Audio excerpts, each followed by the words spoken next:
This was a game the Chicago Bears needed to win, and my God, they boy did they win.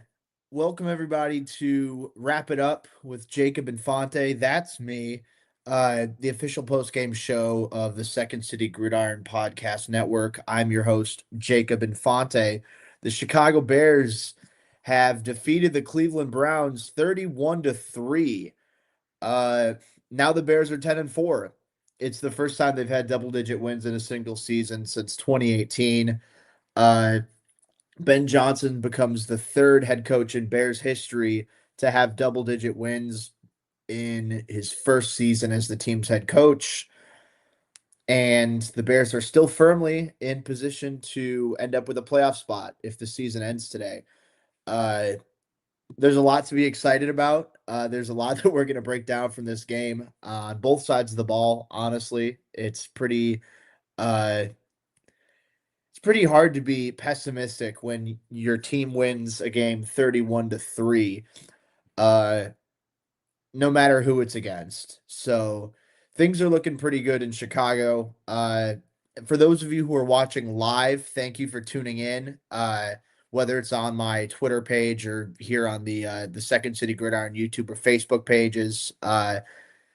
If you're listening after the fact, anywhere that you get your podcast, we appreciate you as well. Uh, let's just dig into it. So Anthony, first right out of the gate, says Bears could have put up 50.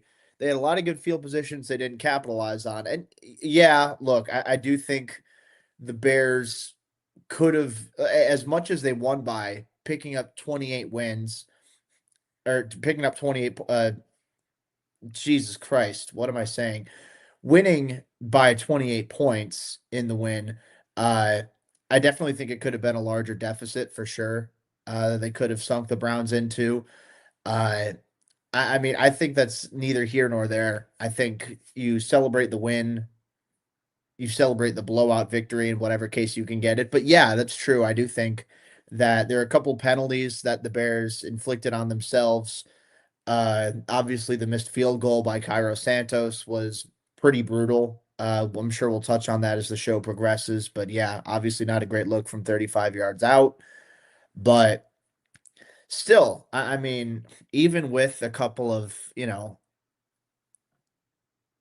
head scratching penalties, I think that the offensive execution was a lot better than I think maybe a lot of people anticipated going into this game. I mean, because Caleb Williams threw for 242 passing yards, 2 touchdowns, no picks. Uh, Considering how cold it was, I was expecting the Bears to run the ball maybe a little bit more. I mean, they still had, what was it? Yeah, 33 carries to 28 passing attempts, and there were 3 sacks in the mix as well. But still, they ran the ball more than they dropped back to pass. And even still, I'm surprised with how much they threw the ball. But Caleb Williams did a really good job uh, of moving the ball down the field pretty consistently. Luther Burton had a great game before he got hurt. Unfortunately, we'll have to see what the injury reports say in the coming weeks. I seriously obviously hope it's nothing too serious because he's been fantastic the last couple games.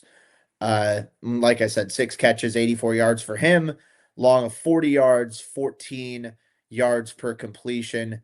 Colston Loveland also has been tremendous in the passing attack as well. He's been a consistent force across the middle of the field for Chicago. The Really ever since the Bengals game. I mean, that was his true breakout game. Obviously, he had the 2 touchdowns and the massive breakaway for the game winner. But he's just been solid over the course of the year. Today he had 4 catches on 5 targets for 63 yards. I mean, that's why they took him with the 10th overall pick. You have a guy who's that big, who's that athletic, who can stretch the field as consistently as he does. I mean, that becomes really tough to stop. And I mean, obviously there are big tight ends, but also and they're big and fast tight ends. There are guys who go through the draft and they're always hyped up as, oh, this guy's a physical specimen, but not all of them really know how to run routes on and know how to exploit the soft spots in zone coverage, how to exploit leverage against man coverage. and adjust their stems to go after the DB's blind spot or the linebacker or whoever. Uh, and Loveland knows how to do that. So he was fantastic as well today.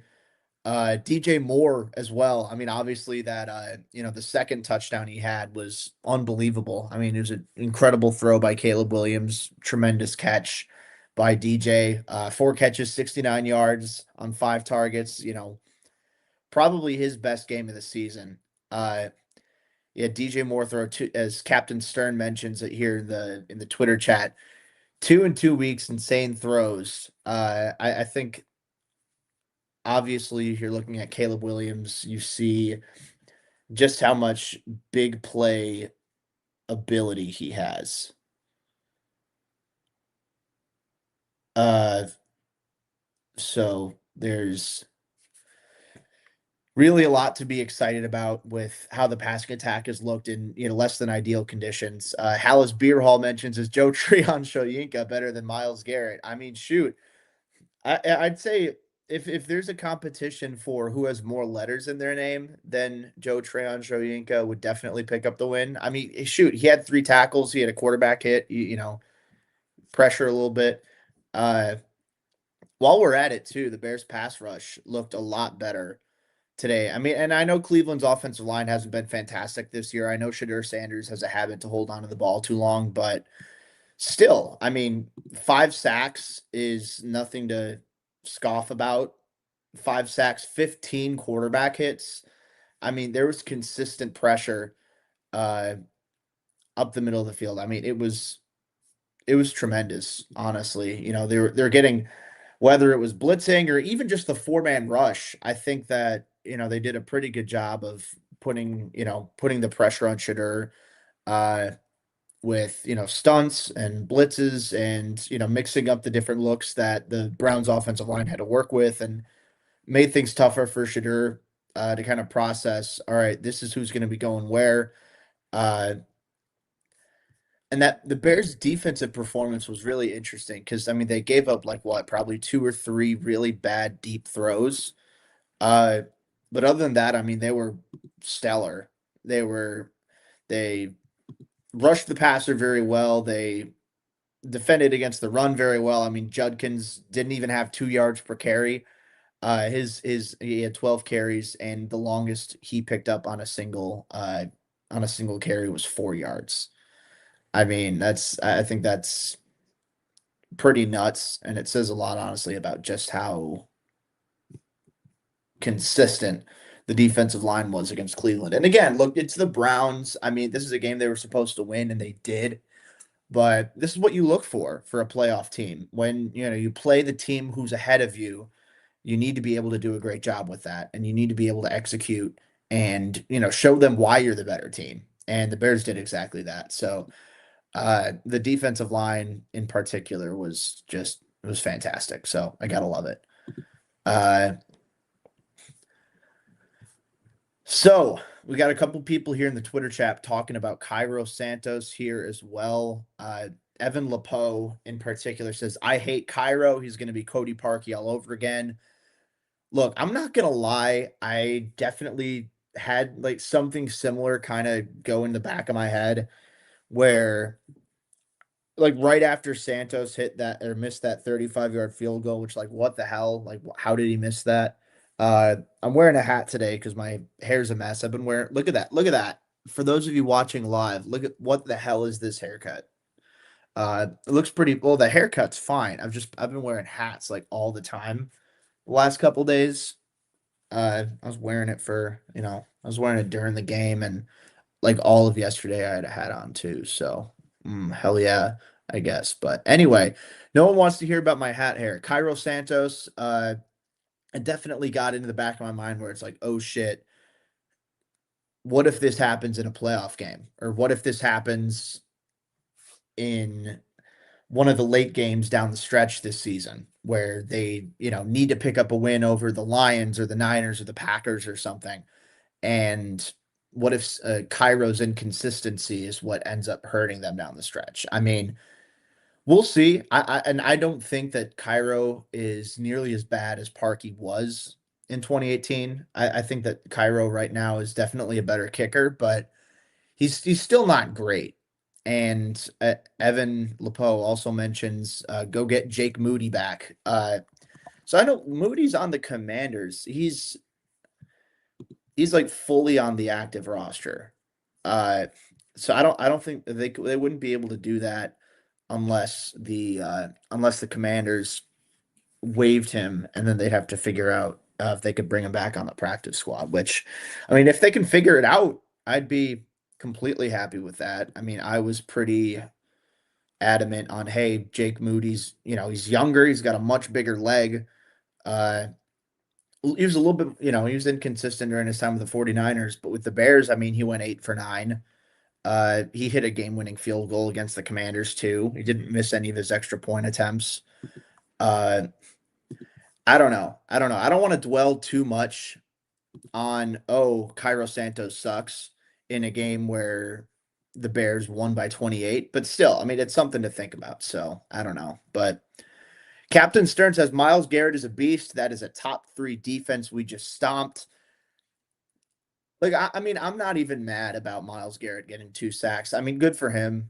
Like he's just a phenomenal player. I think he's already a first ballot Hall of Famer, and that's not even including whenever he does presumably break the single season sack record, and then gets another depoy along with it, gets another All Pro, gets another Pro Bowl appearance. I mean, he's a special player, and having him line up against Ozzy Trapillo, that's that's not a that's not a battle that the Bears were going to be able to win consistently. I mean, shoot, even Myles Garrett over Darnell Wright. Like Darnell's a solid player, but Garrett is just in another stratosphere. Like that's something where you're not going to shut him down consistently one-on-one with anybody you have on the roster. So, yeah, I mean, sure, he got 2 sacks. It is what it is. He's, getting consistent pressure, but I think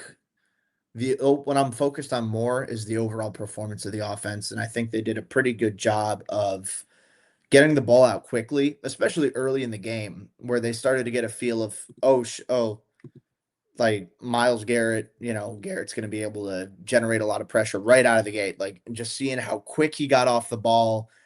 They threw chip blockers at him, whether it was Komet or Loveland or Monangai, guys like that, and then having Trapillo go up against him. I mean, all the power to him. I mean, that's a tough assignment, especially, the Browns had Garrett in like a wide 9 alignment a good amount. So when you have that much space to work with, you really need to make sure you're adjusting your pass set depth.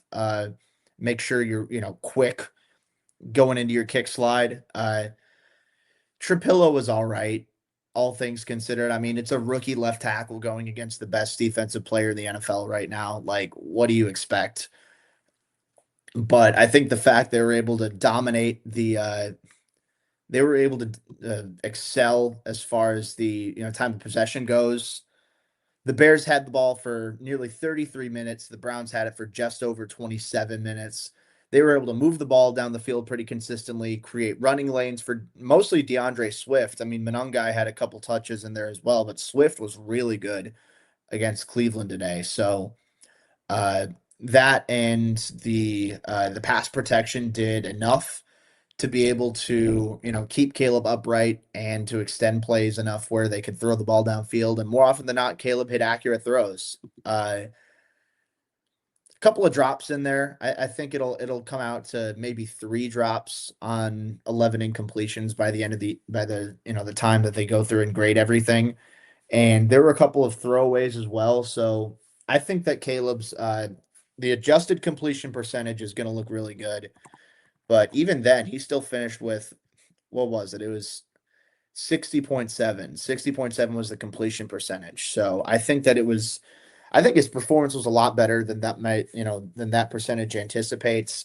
That's been the case for a lot of the year as well. So I think, like, if you watch the games, if you actually pay attention to the context of what's going on, Caleb having a low completion percentage isn't necessarily too worrying at this point.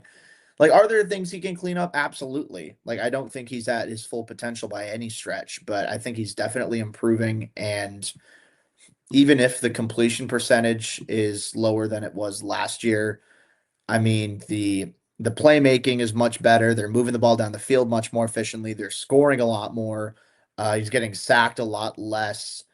This has been a much better year for Caleb than it was in his rookie year under Eberflus. So, uh, Mark N here in the chat mentions Luther is the best wide receiver on this team. Enough of Rome getting his targets. Look, I think that some of the consistency with Rome can get a little concerning. I mean, obviously he didn't play today. Re-aggravated his injury, so he was in warm up. He was expected to play. Then he got hurt leading up to the game again. So uh, Luther took over as the top receiver. So I think I don't know if I'm all the way there with that take. I mean, and obviously I went to Mizzou. I'm a Mizzou fan. I've been high on Luther Burden ever since he went to high school in East St. Louis.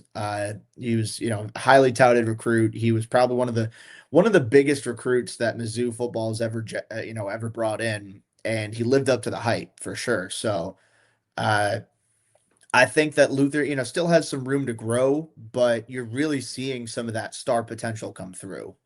Whereas, Rome's definitely had some of that star potential that he's shown earlier on in the season. Recent weeks it's been a little hit or miss when he before he got hurt and he's missed a couple games, but so I'm not all the way there yet in, enough of Rome getting his targets. Like Luther is still going to get his targets no matter what, if Rome's in the game or not. But I think it's still fair to say that it would make sense for Luther to be able to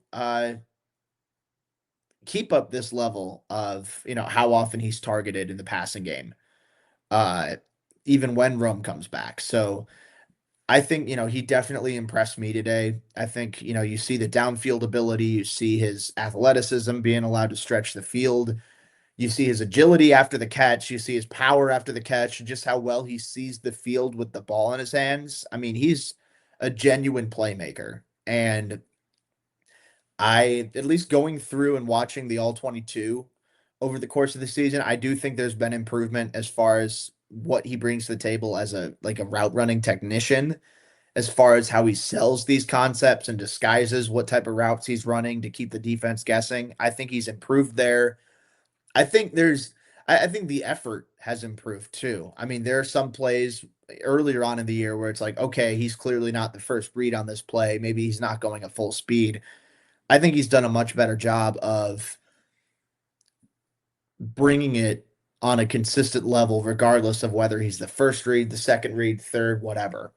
Uh, which I think is really huge too. So, uh, let's see.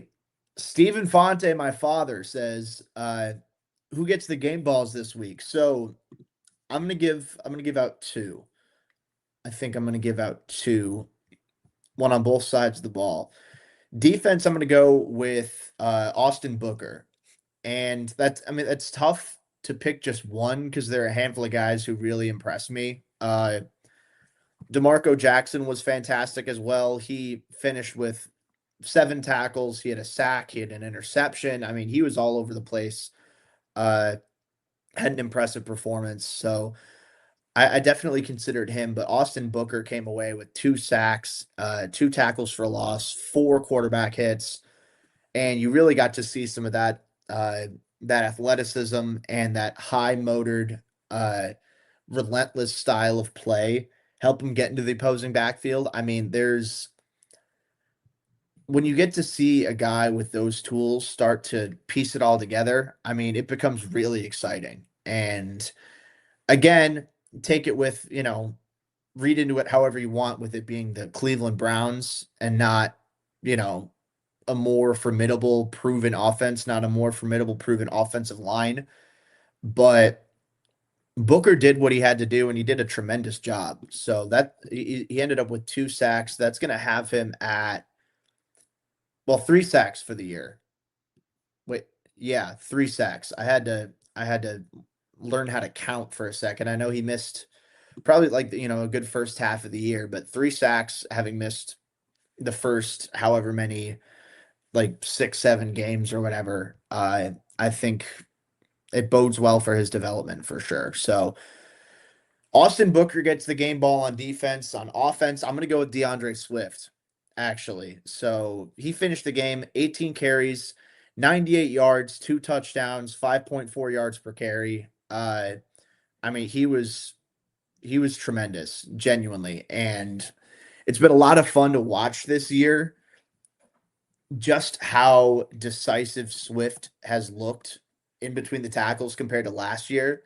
I mean, it's kind of night and day because you keep the elusiveness, you keep the athleticism that he's always had, uh, and you pair that with more confidence in between the tackles, and you pair that with more aggression as a downhill runner, and being more confident, more decisive in how he adjusts his tempo. All right, I found an open running lane. I'm going to explode through it and I'm going to hit full speed.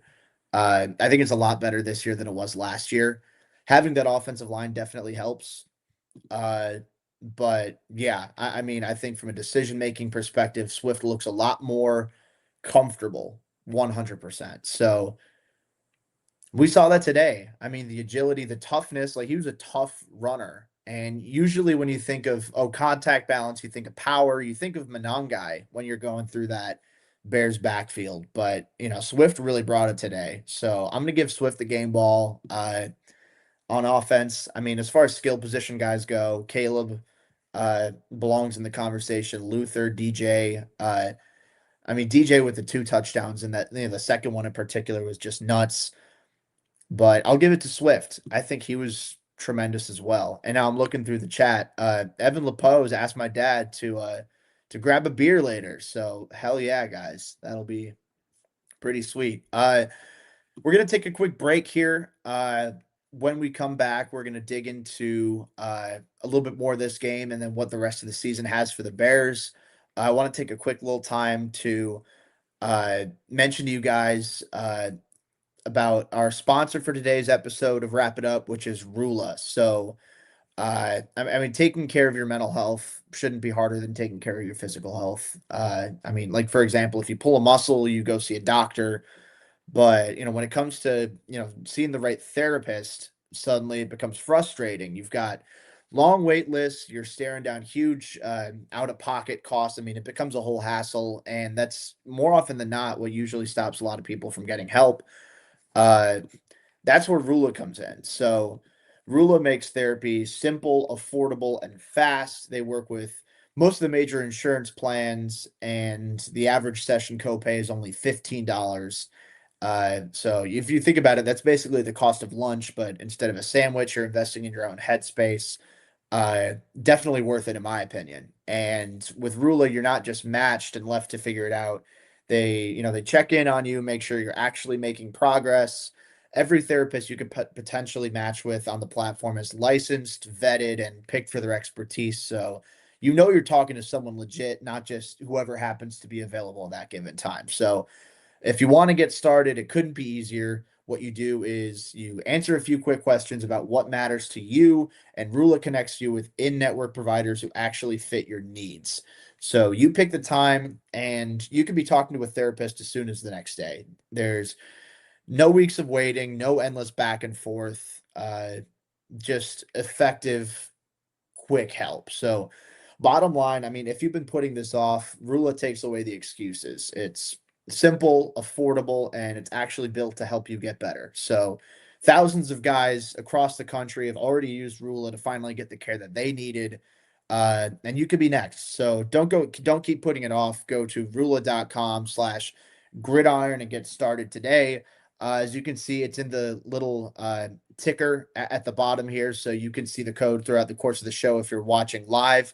But for those of you listening on wherever you get your podcasts on Spotify or Apple, that's again rula.com/gridiron, rula.com/gridiron. So take the first step, get connected, and take control of your mental health today. So Good question here in the chat.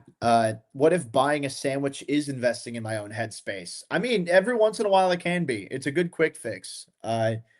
Lord knows, I mean, you guys see some of the comments that I get here on Twitter. I've definitely relied on food as a good band-aid solution for my own mental health a good many times. So, shout out to the guys at Rula though for a, more of a long-term approach, but I could use a good sandwich.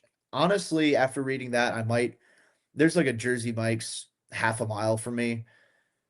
I was gonna say I might walk, but I don't know how many of you. I assume most of you listening are here in Chicago. It's like it's like negative 15, negative 20, something like that with when you include the wind chill. I don't know if I want to walk that. Even being outside for 10 minutes, I think I might just freeze my balls off. So I don't want that. And then Evan LaPoe says, I believe that's a tax write-off. Keep that receipt for if you do if you claim to your accountant that investing in a sandwich is investing in your headspace. So it's all about the loopholes, baby. Uh, Another one here, Evan says, have you tried the BK Krabby Patty? I have not. I've been meaning to try some of the new SpongeBob Burger King meals or whatever the hell. I've been meaning to try one of those. I just haven't got around to it. That and the like the Grinch fries or whatever, where they, like the dill pickle seasoning. I've been meaning to try that. I think I might I don't know. I don't live super close to a McDonald's or Burger King, so I might I don't know. I might have to make a hike for that, but that's one of those two that's probably going to be my next food review here on Twitter. So, well, again, welcome back everybody. This is Jacob Infante. This is Wrap It Up, the official post-game show of the Second City Gridiron Podcast Network, and we are grateful to be here streaming to you live uh, as I speak right now, the most watched Bears post-game show on Twitter, on X, however you want to put it. But I always like to throw that in there to show you that, this is the place to be. This is the place where if you want to have your voice heard and you have a nice conversation with me through the artificial airwaves, uh, this is the place to be. And if you're watching live and you want your voice heard by the most amount of people as possible, this is the show to be. So I'm very grateful for each and every one of you who are tuning in. Uh, if you're commenting, if you're not, if you're just watching, it truly means the world to me and everybody else here at Second City Gridiron. So much love to you guys. My aunt is here. Hello. Linda Chiappetta is here joining the party. Is it too soon to talk about what the Bears need to do next week against the Packers? No, not at all. We can jump right into that. And tell Uncle John thank you again for taking me to the Blackhawks game yesterday. That was a good time. And I'm excited for Christmas in 10 days. I had to count, but yeah. So I think that, going off of last week, comparing, and obviously, whenever you're playing at Lambeau Field, there's a little bit of that home field advantage. Uh, but obviously, there's still a lot to clear up. There's still a lot that needs to be fixed coming out of that Packers game. I think the offense getting out to a hotter start in the first half. I mean that's one thing in particular that would be uh, that would be a difference maker for the Bears going into this game. And I think that it's easier to start off hot when you're the home team and you have that crowd behind you, and you're not battling through the crowd noise, which can lead to false starts every once in a while, which can throw you off your game depending on how affected you get by that kind of thing. But I think starting off hot is going to be huge because the Bears, it looked like their initial script coming out of the gate wasn't very strong against Green Bay. It was against Cleveland. And I mean, Cleveland, say whatever you want about the Browns, they still have a really good defense. And I think, that ability, like that varied approach as far as figuring out, all right, how are we going to run the ball, throw the ball, mixing it up a little bit. I think the Bears admittedly threw the ball a little bit too much in the first quarter against the Packers. and it came back to bite them. They found a little bit more of an even balance as the game progressed. So I say just coming right out of the gate, being a little less predictable. And I mean, I think that right, starting hot is making sure that you move down the field. And I think with the way that the Bears offense has played this year, they rely a little bit more on the run for those, chunk yardage of, 5, 6 yards, something like that. And then they rely on the pass to stretch a little bit beyond that. So I think that again, if you rely on the run a little bit more, it's probably going to ensure you move the ball down the field. It might take a little longer on that opening drive, but I think it's worth it because that if you run the ball well enough, like I think the Bears can do because they've done it well against a lot of different teams this year, uh, that's going to set up the play action. That's going to set up, the intermediate or the deep throws. And I think that's when you can really execute. And it doesn't matter if you only complete like 2 out of your 5 passing attempts. If you run the ball consistently and you keep the drives alive and you don't rely heavily on lower percentage throws. So that's what I'd say. That's what I'd say. It's my long-winded answer of I think to beat the Packers, you need to start off hot. Uh, I don't think you're going to be able to rush the passer as easily as what the Bears were able to do against the Browns today. So I think that, again, varying the looks that the Bears show, the blitzes, the stunts, I think that's going to be huge to kind of manufacture some pressure, I guess, against Green Bay, against a better offensive line and a better quarterback in Jordan Love. So that's the direction that I'd go in personally.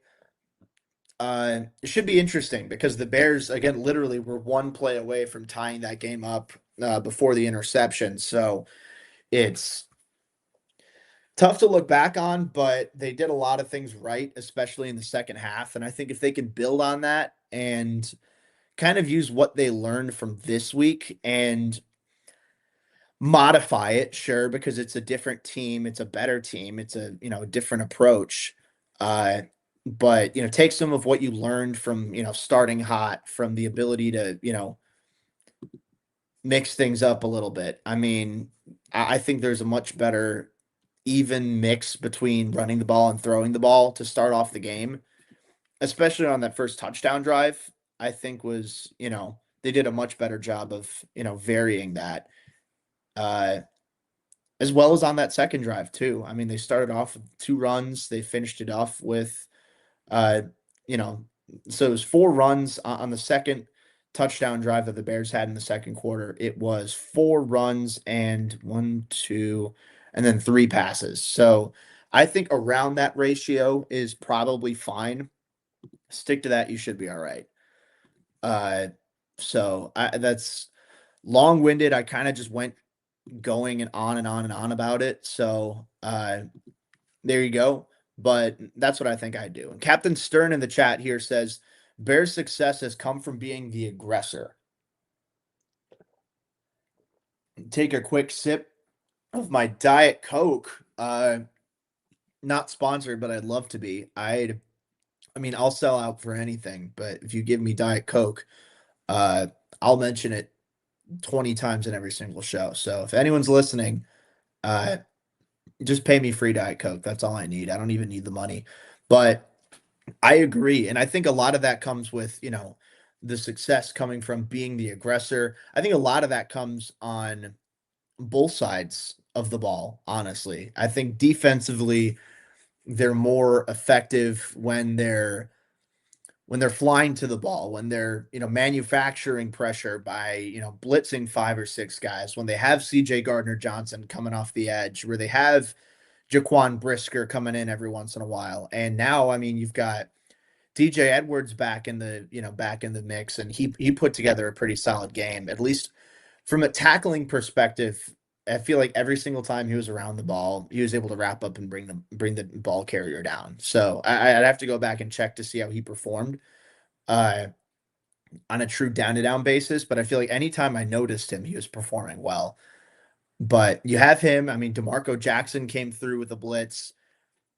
Maintaining that aggressive approach can kind of rush a quarter more. If the secondary does their job, it rushes the quarterback into making a rush decision. Either you get sacked or you have to throw the ball away.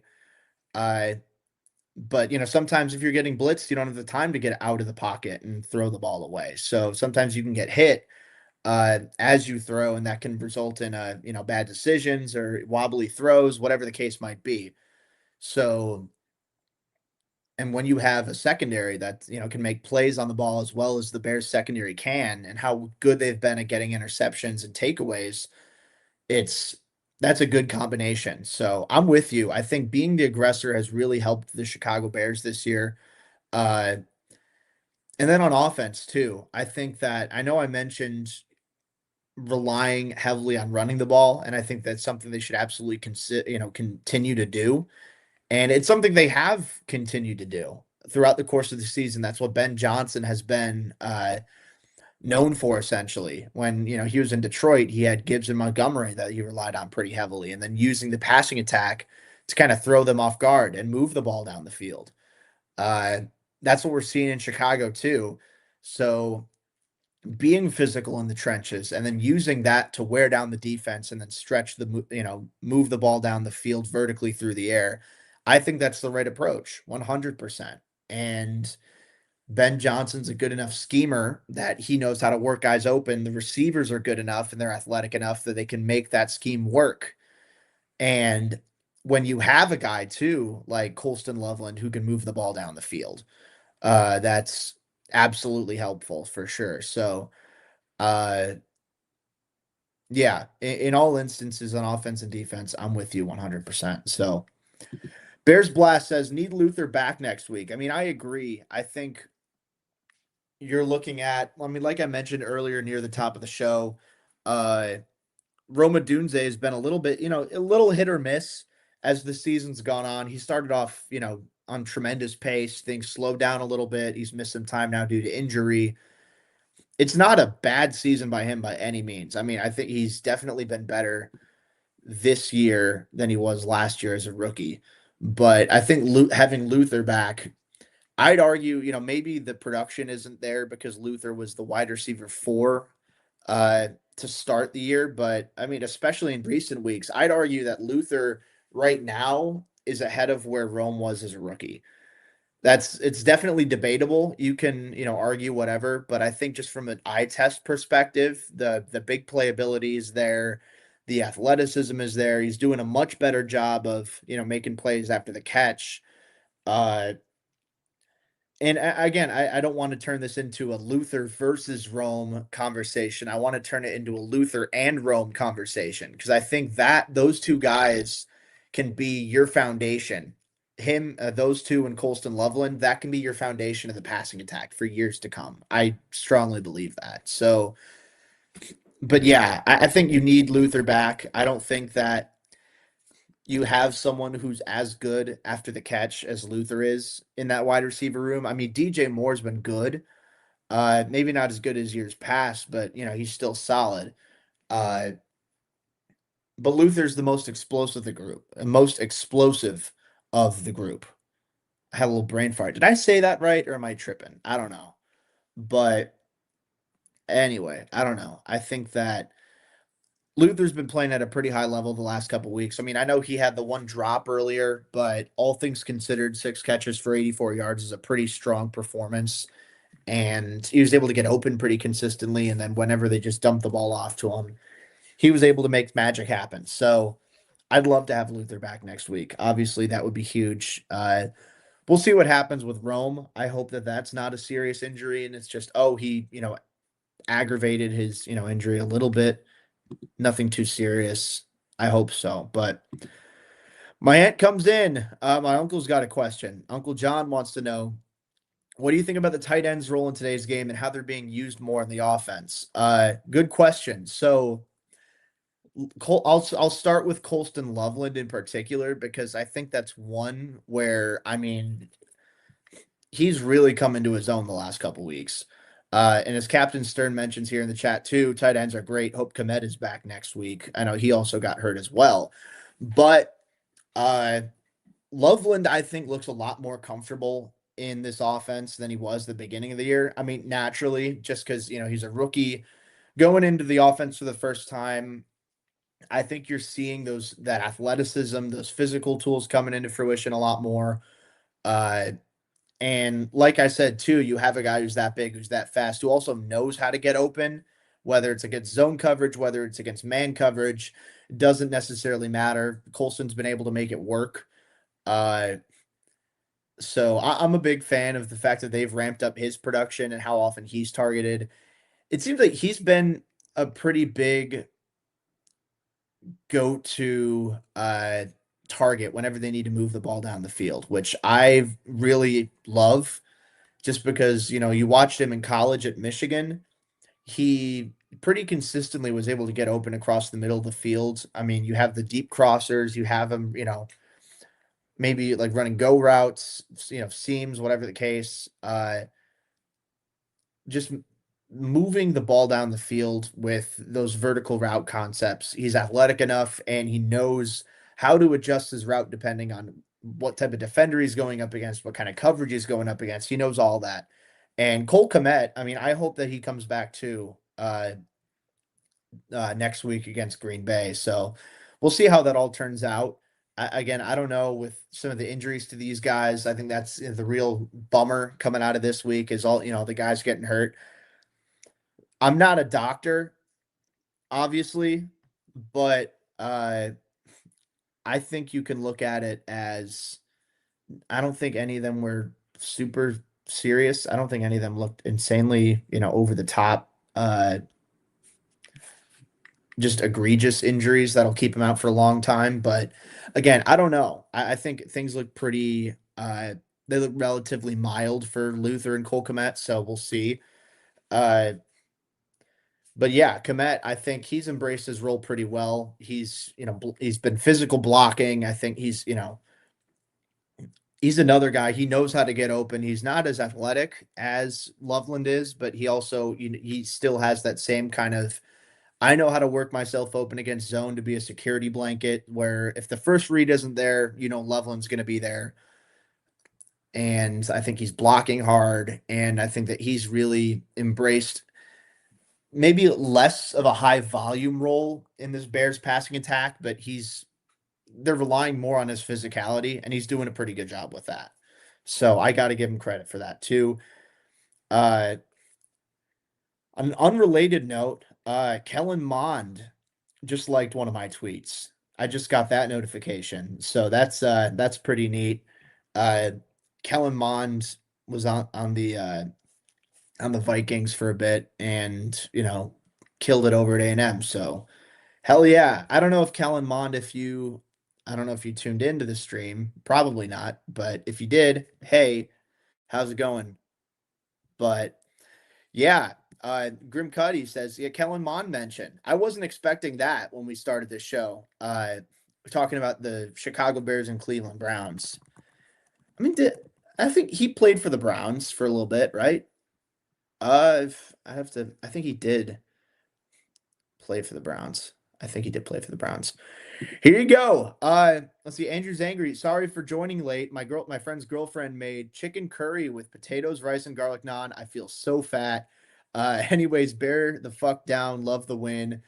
How do you feel about the Bears Packers next week? Nice to take care of business today. I mean, first of all, like if she has any like leftovers or anything, like hit me up. Uh, that sounds fantastic. I'd kill for some Indian food right now. Uh, that sounds tremendous. I'd feel fat eating that too, but in like a good way. I mean, fucking, you can't beat good Indian food. I truly believe that. I don't know. Look at me talking about food here on the stream. The Bears won by 28, and I'm talking about food. I'm fat, but anyway, that sounds awesome. Anyway, uh, Bears Packers next week. Again cautiously optimistic because you look at it. The last game they played, it was at Lambeau. The Bears, like I said, they're one play earlier in the show at least. They're one play away from tying that game up, and they managed to pull it all together with a shitty first half.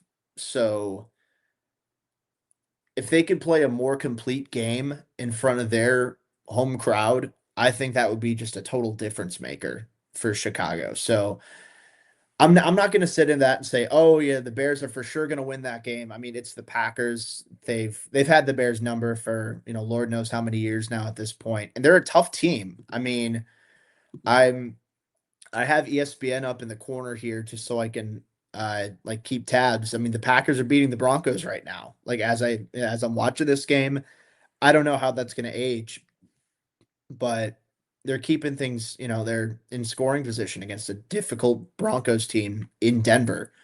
So, that's a damn good football team, but I'm confident the Bears can at the very least be very competitive if they can't win. I think that definitely playing at Soldier Field is going to be like a little bit of a swing in the Bears direction. So, look, I mean, in theory, if the Bears lost by 7, you move it to Soldier Field. I mean, that's like a 3-4 point loss, but I think I trust Ben Johnson enough to look at what went wrong early in the last Packers game and to be like, all right, this is what needs to improve. This is what needs to be fixed, right?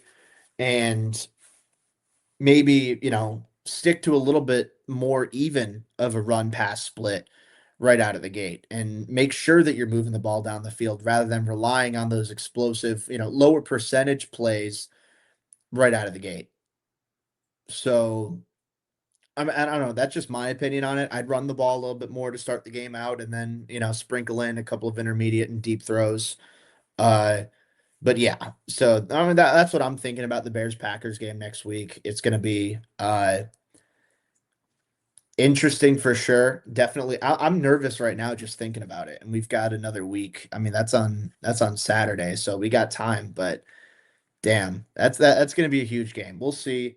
Uh, We'll see how Packers Broncos play out. I mean, as I'm recording this, that game's still going on. Lions Rams still going on. Uh, and friendly reminder for those of you who are just tuning in now, that if you missed anything, you can check anything out on my Twitter page, on the Second City Gridiron YouTube channel, the Facebook page. Make sure to like and subscribe those if you haven't already. Uh, as well as wherever you get your podcasts as well, you can listen to those. So a lot of options if you want to tune in and you know relive the memories, so to speak. Fucking, I don't know. But yeah. Anyway, now I'm hungry. I'm looking at that. I could kill for some Indian food. I know we were talking about sandwiches earlier in the show, uh, but now I'm thinking, oh, do I go Indian food? So I don't know. I don't know how to cook Indian food. I'll be honest. That's the one cuisine where it's like I have no idea how to cook it. I don't think I've even tried. I can go Chinese a little bit every once in a while. Like y'all mind if a white boy go Chinese or whatever. I don't know. That's a thing now. But anyway, enough about my dinner plans.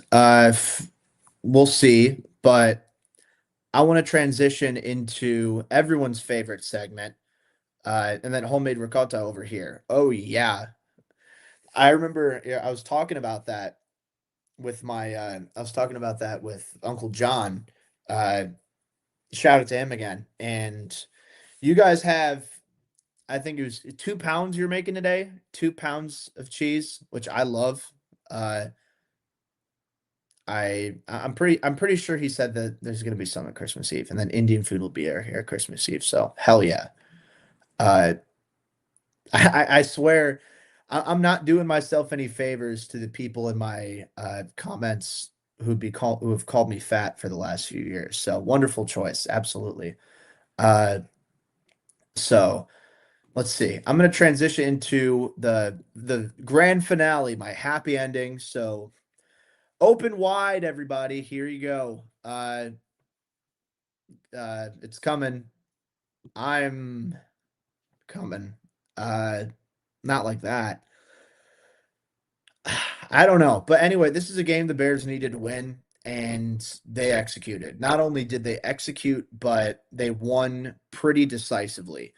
So I think you're if you win a game by 28 in the NFL, I mean, that's something to celebrate. They dominated on offense and defense, and I think that that's exactly what the Bears needed.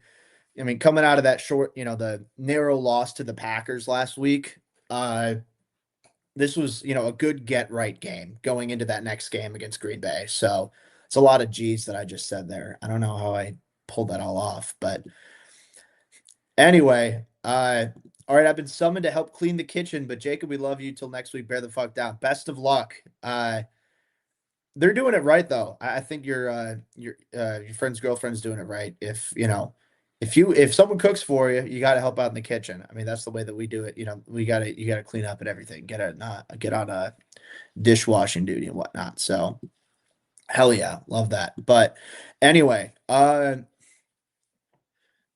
like I said, this is a perfect get right game for Chicago. I think that this was, as good of an opportunity as you're going to get back on the right page. Uh, Against a team where, they've been pretty competitive in games. I mean, the offense uh seemed like they were, trying to, they're finding some footing last week against the Titans. I mean, Shedeur Sanders looked really good. Not so much today. I think the defense deserves a lot of credit for how they kept him confused with exotic pass rushing looks, how they kept things confused with coverage and stuff like that as well. So props to him, honestly. Props to Dennis Allen, props to the whole defensive unit, and then the offensive execution. Still some penalties you got to clean up every once in a while, but truly impressive, at least in my mind. So uh, going into the next three games, I think if you win one, you should be able to make the playoffs. I mean, I went back and looked through it since 2021, since they expanded the season to 17 games. There's only been one team to ever get 10 wins in a single season that's missed the playoffs. That was the Seahawks last year. Nobody, I mean, so far at least, nobody who's won 11 games in a single season has missed the playoffs. In the expanded playoff, I think the last 11 win team to miss the playoffs might have been the Patriots in '08 in the year Brady got hurt with Matt Castle. Uh, so I don't know. I don't know. I think that it's still far from a lock that the Bears are going to make the playoffs, but I think things are trending in the right direction. And this was a win. This was a win in dominating fashion that they needed to be able to get right going into this difficult stretch for the rest of the year. So like I tweeted out, I think last week, there is a scenario where the Bears go 11-6 and still miss the playoffs, but a lot would have to happen for that to take place. So we'll see. Enjoy the win, enjoy the dominance while we have it. Obviously, Lord knows we've sat through some pretty bad Bears football over the last few years, and things are turning around. So one way or another, whether this ends in the Bears making the NFC North or winning the NFC North, whether it ends in them being a wild card team, missing the playoffs entirely, whatever it is, uh, I think a lot of us would have been extremely happy with a 10-win season this year. I know I predicted 9-8 with 10-7 as an aggressive. Hey, I don't know if this can happen, but I think it's possible. They're 10-4. They have three more games left to play to add on to that win total potentially. Things are turning around in Chicago. So whatever expectations you have for the rest of this season, just know that the arrow generally is trending up. Sorry about that. I had to cough, so there you go. But anyway, that's going to do it for wrap it up. I've been your host, Jacob Infante. Thank you all for tuning in. Uh, if you missed anything, again, if you're watching this now, you missed anything, you can go back and watch the stream on my Twitter page at Jacob Infante 24 on the Second City Gridiron Facebook or YouTube pages. Make sure to like and subscribe those if you haven't already. And then check out Second City Gridiron anywhere you get your podcasts. If you're not a fan of me, then I hate you. But at the same time, we still have a lot of really talented people over at Second City Gridiron who do a lot of great work over the course of the week as well. So Bears pick up the win, improved to 10-4 with a 31-3 win over the Cleveland Browns today. Uh, doesn't get much better than that. So things are feeling pretty good going into week 16. We'll see how the next few weeks play out, but for the time being, let's celebrate. So I've been Jacob Infante. Thank you all for tuning in. Bear down.